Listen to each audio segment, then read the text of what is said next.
Hey, what's up, everybody? Welcome into Tom Curran's Patriots Talk podcast. We got a great guest today. It's Brian Schottenheimer, longtime NFL coach. This past year, he was the passing game coordinator, quarterbacks coach, and play caller for the Jaguars. So he was working with Trevor Lawrence, but previous to that, you know that he worked with Russell Wilson as the offensive coordinator in Seattle for 3 seasons.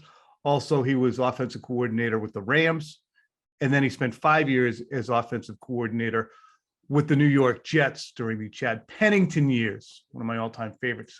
You know, got to ask him about Chad Pennington, Mac Jones comp. But you know what? We have so much to get to with his take on Russell Wilson going to Denver and the impact that'll make. But also, at the end, I'm going to ask him a bit about Mac Jones and all the things that need to go into his success, as there is a little bit of flux in the coaching position. Enjoy this conversation, please, with Brian Schottenheimer, who now is doing work for a website called 33rd Team, which is putting out some excellent stuff too. So 33rd Team, look for that as well.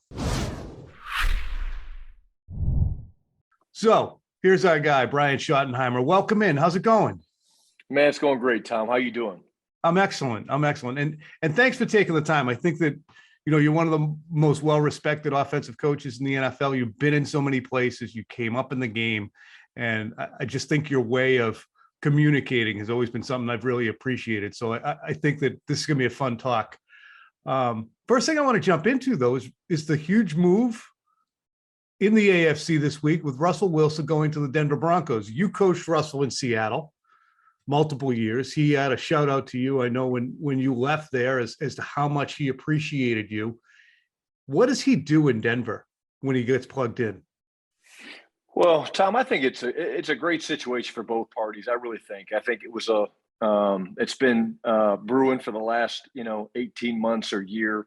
I know what Denver's getting. They're getting a hell of a football player that's hungry. He's motivated. There's no question he's going to go in there, and with the skill that they have in place right there with the Cortland Suttons and the young back that they got out of North Carolina, that his leadership, his drive, his energy will be contagious. And I think it's great for Denver. But you look at what Seattle got. Pete Carroll's not trying to rebuild. There's no question about that. Pete Carroll wants to win. And he and John Schneider, they work so well together. And you look at the 8 or 9 things that they got, whether it's Noah Fant, hell of a piece, and Shelby Harris, all the draft collateral. Picks, yep. Yeah, but for anybody that thinks that Pete's going to sit back and rebuild this thing, that's not the way Pete's wired. Pete knows how he wants to play, and I think he's going to plug the pieces in and figure that out. But it's going to be fun to see Russ go and do his thing in Denver, and a new start for him will be exciting. His thing is not something that fits neatly into a little square peg, square hole type thing. I mean, he does it differently. You take a Brady or a Mac Jones or guys who have predictable styles. Russ is going to move around and make things more off script. Is that hard to try and, I guess, enmesh that into a team? I think you got to understand what you're getting. That's part of Russ's game. And are there times that it's frustrating? Absolutely. Are there times that you're like, thank God he did that? Wow, we don't win this game if he didn't just spin around and go from left to right and find Tyler Lockett or DK Metcalf in the end zone.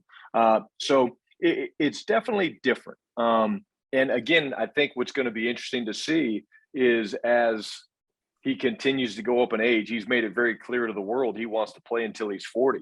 Mm-hmm. But what he's got to be able to do is continue to have that same mobility that he has now, because that is the magic of Russ. Russ is not a guy that's just going to sit back in the pocket and try to dissect you. He can. He's really good at it. He's one of the best passers I've ever been around, and I've been fortunate to have some great ones. But he's so deadly when he's able to improvise. But there certainly are times early in the games you're like, hey, Russ, hey, let's just get the ball out of our hand. Let's just kind of see if we get a completion. Now, when you got to do that late in the game to go win it, hey, go do it, man. But there's going to be, again, not a growing or a learning curve, but again, Nathaniel's going to have to learn a little bit how Russ plays the game and be ready to adapt a little bit, because it is a different style. I would say similar to Aaron in some regards, but even more of a improvised gambler guy that's going to push the limits. Yeah, because he's moving sometimes with an instinct to run it as well, whereas Rodgers is kind of coasting back, generally speaking, with the instinct to throw. I got to ask about another guy too, in the move that Carson Wentz goes to the Washington Commanders. The adjustment to that name is coming slow. It's crazy, yeah. But the Commanders now have Carson Wentz.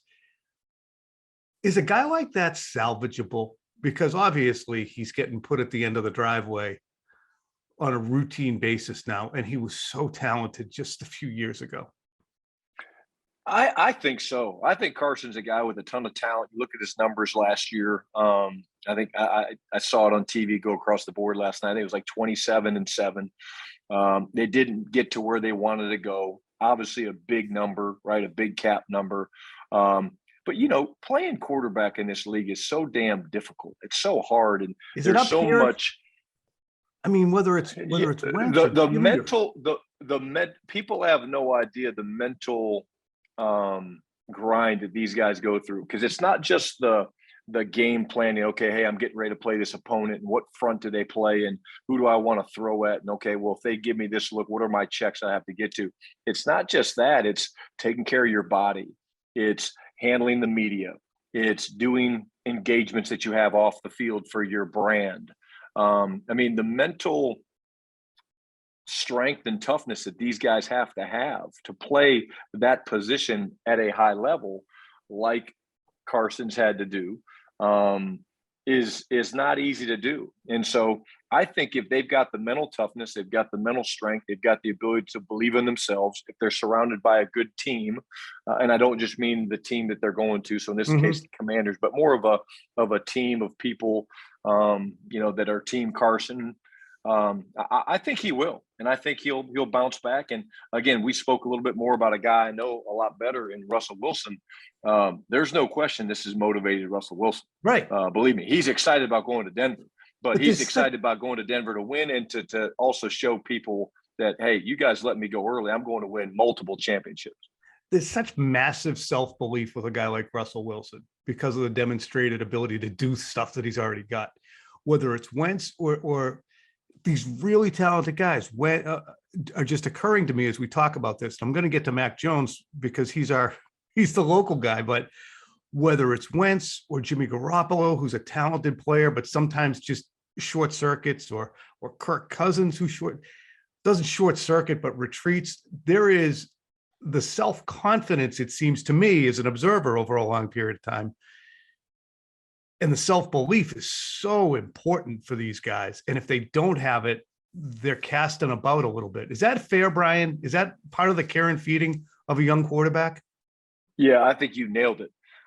Russell Wilson is one of the most optimistic, positive people that I've ever sat and talked to on game day, regardless of the situation. He truly believes no matter what the score is, you're down 14 with 4 minutes to go. You're in overtime and there's a minute to go and you're going to get the last shot at. He always believes there's a way. And not only does he believe that, but he sells it to the other players. He sells it to the sideline. It's tangible, like you feel it. Being around a guy like Breeze, he was the same way, but he maybe didn't speak it into existence the way Russ did on the sidelines. Again, very positive, but Russ was by far. And there's something to those guys that have done it, where they can pull that strength from. And actually the players look at it. I remember Dwayne Brown going, as long as three's good, we're good, because, he's going to find a way to get it done because he's seen him do it. And again, Carson's got to be able to pull from those moments. He's had those moments. He's got to be able to pull from those moments and know when the times get tough. And okay, hey, my last game in Indianapolis, I lose to the Jaguars and we get knocked out of the playoffs. I think his career is just starting. Again, I think he'll play well with the Commanders, and but a lot of that's going to be based on, like you said, his belief, his self-confidence, and then the type of team that he has around him to support him and get him comfortable in Washington. And I mentioned Jimmy Garoppolo as an aside. I mean, that's a guy who's been to a Super Bowl, who's been to the cusp of a Super Bowl this past year, getting to the NFC Championship. He was a long throw downfield away from securing a Super Bowl. And would he feel differently about himself? Because I think that we all out here who observe him, his teammates love him, his coaches, I don't know if they love him. They love him. I think they don't love his game at times, but you've competed against him. What prevents Jimmy Garoppolo from being a top 7 or 8 quarterback? I think the first thing you're going to look at is the lack of mobility. I mean, you need to be able to move anymore. I really believe that. Like, it's the Bradys, the Breezes, those guys are leaving, right? I mean, and again, not that you can't do that, but I believe with the way the game is structured now, the pass happy league, the way these pass rushers have become, whether you're dealing with, great edge players, TJ Watt on the outside, Aaron Donald inside. I mean, these pass rushers are getting paid $20-25 million now because they're game-changing players. You need to have the ability to move. And not that Jimmy's a bad athlete, but he's not Deshaun Watson. He's not these guys that have done. Aaron Rodgers is a great improviser, great mover to avoid trouble. Russ, we've obviously talked about him, but I think that's the first thing. And then I think also that, there's missed throws. I say it this way. There's every quarterback in the NFL is accurate. There's a difference between accuracy and what I call ball placement. And ball placement is putting the ball exactly where the ball needs to be thrown. It needs to be thrown right on that guy's front number so he can turn away from the near defender. And I think Jimmy's an accurate passer, but there's certainly been some ball placement issues that, people would be like, man, to be elite, you need to make those throws. And last thing I'd say is I think winning a championship drives so much. You get a little bit of a pass when you struggle. They all struggle, right? Russ struggled last year. Aaron struggled. You get a little bit of a pass when you're a championship type quarterback. And so Jimmy, Carson, Carson was part of a team that won a championship, but what happened? He didn't play in the game. And so therefore that's always going to be held against those guys. Well, he never won one. He never won one. Or in Russ's case, yeah, he won one. Oh, Aaron, hey, remember that Super Bowl he won? I think those guys get a pass, deservedly so, because they have a ring. Yeah, and it's like, too, what did the plays look like when you came close to winning a title or were in a critical moment? Like, we look at Kyler Murray, and he wants a new contract desperately. And it would be one thing if the Rams if the Rams had just beaten the Cardinals. But there were plays mixed in there which sear themselves into your mind. As an observer, not as a coach, but I have spoken to enough very, very good coaches over the years to those kinds of plays where you just panic. Jimmy had panic plays in the Super Bowl that he almost won a panic pick. So, and again, in the playoffs this year, I think it's those full-on meltdowns that those plays that go, oh my God, he's got that in him. He's got the capability to do that. Do coaches react that way too? The same way that look, a missed throw is a missed throw, a throw out of bounds, but a full on, oh my God, what am I going to do? Punt. That just leaves you shaking your head. Yeah, I think anytime you've got a quarterback out there, no matter who it is, you have a belief in him that he's going to go out there and he's prepared and he's going to go make the plays. But of course, there's emotion of the game, right? A missed throw. A guy misses a big throw and you're like, oh God, does that affect you? Of course. But then normally the quarterback comes off the field and you start talking through it and he's like, hey man, I saw this, this, and that. And you're like, damn, he was right. So again, the casual observers don't always see the backstage stuff that maybe affected the throw, affected, hey, he did have to step up, or hey, he couldn't really see what was going on, so he tried to put it in a safe spot. And that's where what these guys do is so difficult, because the lens that they look through is so unique. Like, it would be really cool. And again, if you could take 100 fans and have them stand back there and look at what these guys have to deal with and what they have to look through, and the pass rush that's looping in front of them, great athletes dropping into coverage. It's amazing. It's 6'8" humans in front of you that you have to look through too. I think would be the most. It's a sea of humanity in front of you. Yeah, I mean, we've always told the receivers. I mean, it's so important in zone, especially that you're exactly where you're supposed to be. Because I remember Breeze always saying, like, "Hey, Shotty, man, I just threw it right to the landmark, 18 to 20. Yeah, I threw it 18 to 22 on the inside edge of numbers, and he caught it. He was there." Or other times, like, "Man, I couldn't see anything. I threw it to that spot up the inside edge, and shit, he wasn't there." And so it got intercepted, you know. And so, I mean, these guys, there is real issues that they deal with when they're back there sitting in the pocket. And those guys don't just stand there with their hands up. They're looping, they're running. There's linebackers adding. What they do is so difficult. And that's why, again, a guy like Carson Wentz, as he continues to grow and gain experience, I hope he figures it out. I think he will. Let's get to the local stuff, because that's what really obviously drives us here. What impresses you about Mac Jones as we talk in this context about processing and accuracy and ball placement? What impressed you about him as a rookie? Well, I think, first of all, just the efficiency that he played at. Again, I think you look at the preparation and the tutoring that he got at Alabama. He certainly came in very smart, very wise, but the way he, I hate the word game manager. He's not a game manager. Mm-hmm. You know, Josh, Bill, they were smart, right? They ran the shit out of the football. They wanted to take, you know, some of the pressure off him. They did a good job of getting him easy completions when they were there. But the moment was never too big for Mac. He made the big throws when he needed to. Some of the throws he made in the red zone, I thought, were terrific. And those timing type throws where you're trying to anticipate it and put it in the perfect spot, and you've maybe thrown that ball 75 to 100 times from the time you've been in Foxborough, is just a testament to him and his talent.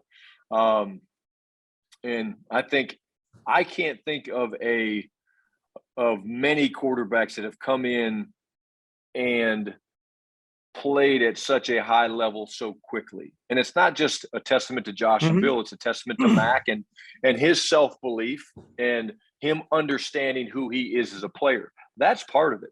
And that's where, again, I'm going to go back to Russ. Like, if Russ ever loses the ability to move, which I don't think he will, but if he ever does, then Russ is going to look different.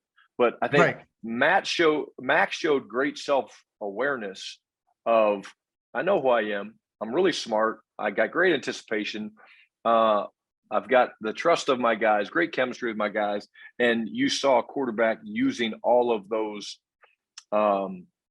attributes to help him have success in year one. You talked about, look, you need that asset of mobility. Now, I know that you're not saying everybody has to be Josh Allen. If you can move around the pocket with purpose, the way Mac kind of does, and understand where the rush is coming from and be elusive, that's good. But is it going to prevent him from being, and I know the answer is going to be no, because you got Matt Stafford and who the hell else was in the Super Bowl? The Super Bowl? Oh, Joe Burrow. Well, yeah, Joe both. Burrow, yeah. So, I mean, you got, these are not, again, they're not Josh Allen. They're not Russell Wilson. So there's still a place for the guy who can be elusive. Do you believe that as well? I mean, the guy who can be stationary, move with purpose in the pocket? Without a doubt. And again, I think it goes back to that whole self-awareness thing, right? Josh Allen knows, if I need to move, I can move. I got the speed, I got the athleticism to get on the edge. The self-awareness of Mac Jones, of Tom Brady, of Drew Brees, of Phillip Rivers, these guys that didn't have the luxury of being able to improvise and move and escape, well, they were either really, really exceptional at processing information and getting through their reads quickly, or in Brady's case, learned an innate ability to slide and move in the pocket to make plays, to buy time. Drew Brees' case, the innate ability to slide and move to find windows to throw the football.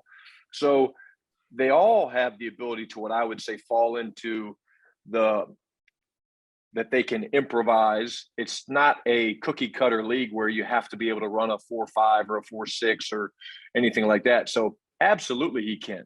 He continues to grow and move on in the ability to slide in the pocket, remain a passer, keep his focus down the field and throw darts down the field.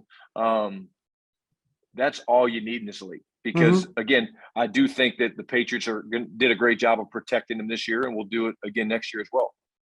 You were responsible for the care and feeding of Trevor Lawrence in his rookie year. Incredibly talented player. Probably didn't play the way that any of you guys and Trevor himself hoped he would.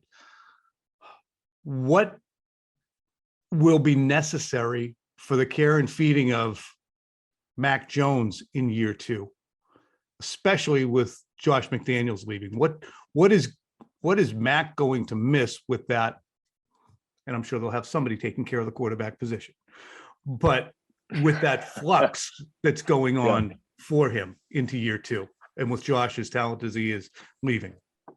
Yeah, look, Bill and the staff are going to figure it out. They're going to put the right pieces in place. But I do think people underestimate that the guy talking to the quarterback, not only through the week, but even on game day, is so important. It's not just, next man up. I mean, there's a rhythm to how you give these guys information when you're talking to the coach, the quarterback. There's a rhythm of how you try to calm them down. There's a feel that you have when they're kind of rolling and you're like, I can call whatever I want. So I think the biggest thing for Mac and the Patriots to figure out is, who is that voice?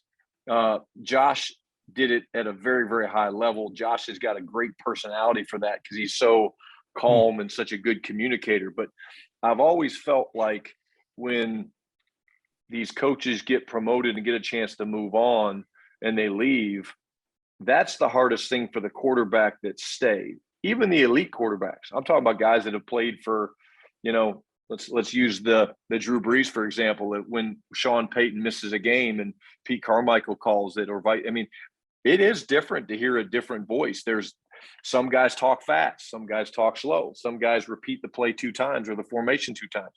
So that's something that they'll have to figure out, which I think they will. But that stability is a big factor that people don't really recognize. That calming voice, or that similar voice that these guys hear, trying to go and execute the hardest job in all of sports, is critical.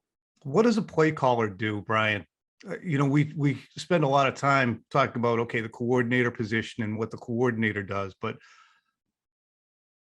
as the week goes on, on game day, it turns into the play caller, and the Patriots often let, whether it be Nick Caley or Charlie Weiss way back when, they hold that duty. Josh has been the play caller. Bill hasn't had to be involved, although obviously he's checking off on things. But what's the play caller need to have by Friday, Saturday, and Sunday for his guy?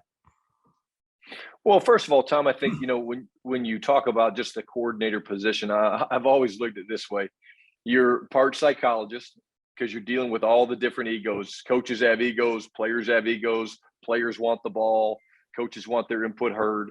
And you're part mad scientist because you're looking at, how do I attack an angle, or how does this formation give me that? So it's really it's critical to position number one. But in terms of a play caller, as you get to the week, you're really trying to tighten up the plan. You've come up with this plan of plays. You've repped them, whether you've practiced them or walked through them. You've got a pretty good sense of not only what you like and the staff like, but what the quarterback likes, what he's comfortable with. And so a lot of it is moving things around. Okay, I'm going to take that out. I didn't get that repped. Or, hey, I'm going to move this up to get early call because maybe I don't love it, but Trevor does, or Mac does, or Drew does. And then there's all the adjustments that people can't imagine that goes into it when you show up to the stadium. Maybe it's weather. Maybe it's all of a sudden your starting receiver's back's hurt, or your left tackle's not playing because he's got his back locked up in pregame. Halftime adjustments, the score of the game, how the defense is playing. But ultimately what your job is the coordinator, play caller. is on game day to put your players in the best position to have success, taking in all of those factors, how they're feeling, how the game's going, what's the weather, how much crowd noise is there, and it's, am I putting those guys to where they can be successful based on the plays that I called and the positions that I put them in. And you have to have great composure and confidence in yourself as well, I would think. I mean, you're going to show up on Sunday, and as you mentioned, all those coaches, and if you're Bill Belichick, you got a legend sitting there on the sideline with you. You have your tight end coach, your wide receivers coach, your running backs coach. They all want to say, hey, my guy has it. You have to take in so much info. There's so much pressure on that position, correct? No, without a doubt. And that's where I think experience comes in. Look, I mean, when I first became a coordinator back in 2006, I thought I had all the answers. I was like, oh, this is easy. I'm ready for this. And then you sit in that chair, and then you get to game day, and you're like, holy shit, I didn't think about this. I didn't think about who's teaching this guy. I mean, and so I think the experience, you learn how to get your mind reset when bad stuff happens, because bad stuff's going to happen. It's football. It might be self-inflicted. It might be caused by the opponent. There's going to be loud discussions and conversations and arguing and screaming over the headsets. And the best games I've called have actually been in some of the most high pressure situations, not necessarily just the score, but unbelievable feedback. Some guy bitching on the headset about his players, what he's doing, or second guessing of calls, or somebody feeling like, they're not being heard. So when you can take all that information and still remain focused to go and say, okay, remember, what's my job? My job is to put our players in the best chance to be successful. That's where you get into a rhythm, and it's almost a very calming sense, because you almost begin to tune everybody out. It's like you hear players talk all the time about being in the zone. For a play caller, it's clarity. Yeah, it is. I mean, it's almost like a muffled sound in the back of your head where you hear it, but you're not distracted by the noise. My last question, I know you have to jump, is how important is it for there to be one voice for Mac Jones in his second year in the league with the pressure of playing quarterback for the Patriots?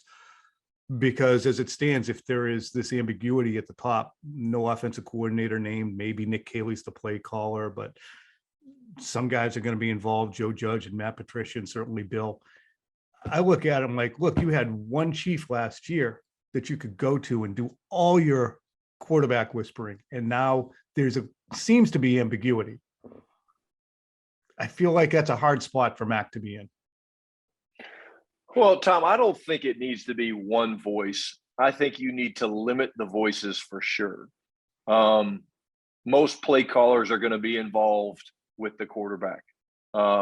If you have a quarterback coach, sometimes those are good. Like I know, for example, when Russ and I would get sideways about something on game day, which happens, or during the week, it's nice to have the quarterback coach that he can go to and bitch about me and get talked off the ladder, or I can go to the quarterback coach and bitch about him. So I do think that, again, it doesn't have to be one, but you do need to limit the voices. And I think on game day, especially, everybody thinks they're a quarterback coach. Everybody thinks that they can tell Mac Jones what to do, Trevor Lawrence what to do, Russell Wilson, you name it. But and the receivers are going to do it. Everybody's going to be talking to him. Yeah. The tight end coach. Hey, my guy said he was open on the basic cross. Did you not see him? And so can't have it. You have to have okay. Hey, these are the guys that are in the QB room, because whoever's in the quarterback room, I'm talking about the meeting room, is who the quarterback's going to be drawn to. So again, whoever it is, those are the guys that I'm quite certain that Bill will have streamlined, and he'll have a very specific point of, hey, these are the guys talking to Mac. And that's what Mac deserves, and that's what Mac will get. Brian, this was great. I wish we had more time, but let's do it again, couldn't we? Absolutely, man. Enjoyed it, buddy. All right. Brian Schottenheimer, we appreciate your time. Thanks, bud. Thanks, Tom. All right. Hope you guys enjoyed that. Really good stuff from Brian Schottenheimer. We will have him on again. He, after he jumped off, he said he liked it. So he'll be back unless he was just, talking ragtime. I don't think he was. I think he liked it. Phil will be back, and he and I are going to give you a free agent preview before free agency begins in earnest. We got to get you guys up to speed. You know what? To be candid, maybe we got to get up to speed. So we'll go through a Patriots free agent wish list and some of the best players at their positions of need. So talk to you guys again. For the Skull Crusher, John Henry. Goodbye.